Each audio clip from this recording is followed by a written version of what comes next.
মুখে আনবো না। ওই বেটাকে আমি ভালো চিনি, আফাজ ভাই পালিশ করে দিয়েছে একটু আগে তার বক্তব্যে। ওগুলো একবারে পাতি জিনিস, 5 পয়সা 10 পয়সার মাল।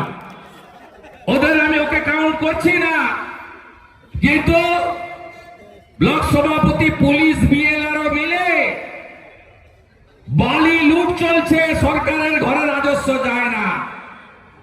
কোন নদীর অস্তিত্ব আছে? আপনি বাবু বলুন তো, 1,20,000 টাকার ঘর, 2,000 টাকার বালি, 10,000 টাকা কিনতে হচ্ছে কার জন্য? কার জন্য? কোন লোকের ঘর তৈরি করতে পারছে না এই টাকাতে। শুনুন, আমাদেরকে হিন্দু মুসলমান করতে হয় না। নরেন্দ্র মোদীজির যে স্কিম, তিনি কোথাও বলেননি এই স্কিমে শুধু হিন্দু বেনিফিট পাবে, তিনি বলেছেন ভারতীয়রা বেনিফিট পাবেন।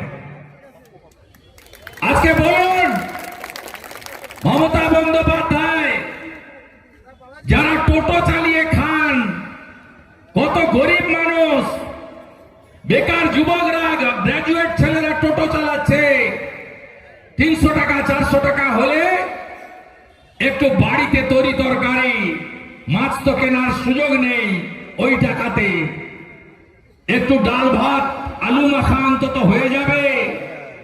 এই সরকার, এই মুখ্যমন্ত্রী আত্মীয়দের নামিয়েছেন, পরিবহন দপ্তরকে নামিয়েছেন, পুলিশকে নামিয়েছেন। মুর্শিদাবাদ জেলায় 250টা গ্রাম পঞ্চায়েত, দমকল জঙ্গিপুর থেকে, জিয়াগঞ্জ মুর্শিদাবাদ থেকে, কাঁদি বহরমপুর থেকে, বেলডাঙ্গা থেকে যত পৌরসভা আছে মিলালে অন্তত 50,000 যুবক, কিছু যুবতীও আছে, সংখ্যায় কম হলেও মহিলারাও টোটো চালান, দেখেছি আমরা রাস্তায়।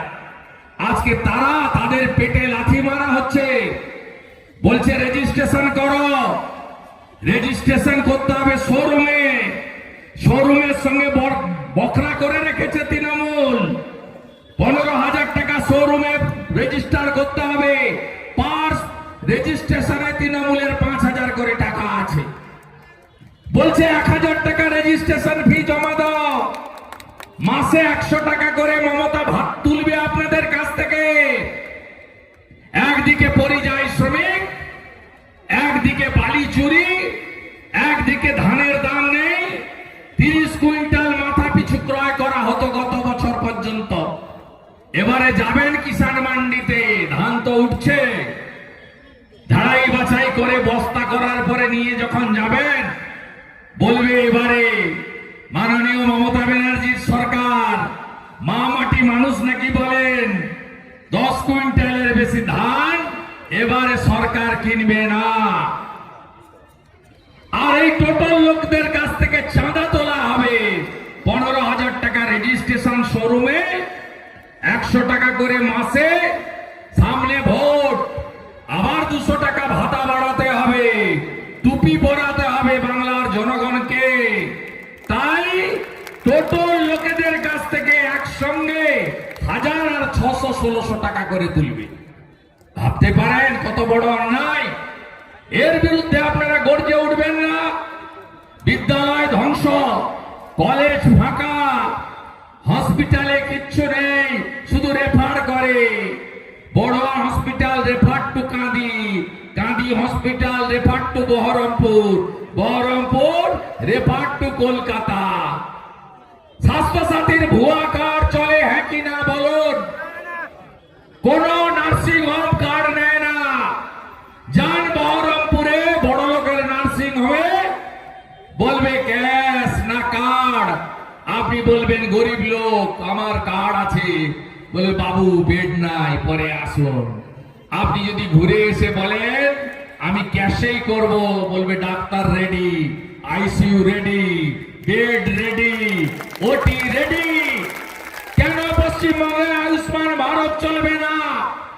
উত্তর দেন আপনি। আপনি যখন দুরারোগ্য ব্যাধি নিয়ে মুম্বাইতে টাটা ক্যান্সার হসপিটালে যান, পশ্চিমবঙ্গের স্বাস্থ্য সাথী কার্ড চলে না। বলে আয়ুষ্মান আছে, আপনি বলেন না বাবু নেই, বলে টাকা দিয়ে করতে হবে।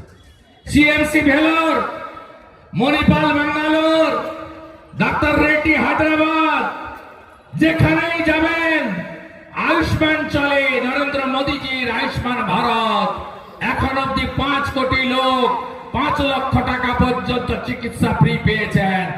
আবার শুনে রাখুন, এই 5 কোটির মধ্যে হিন্দু আছে, মুসলমানও আছে, শিখও আছে, খ্রিস্টানও আছে, জৈন আছে, বুদ্ধিস্ট আছে। আর ভোট এলেই বলবে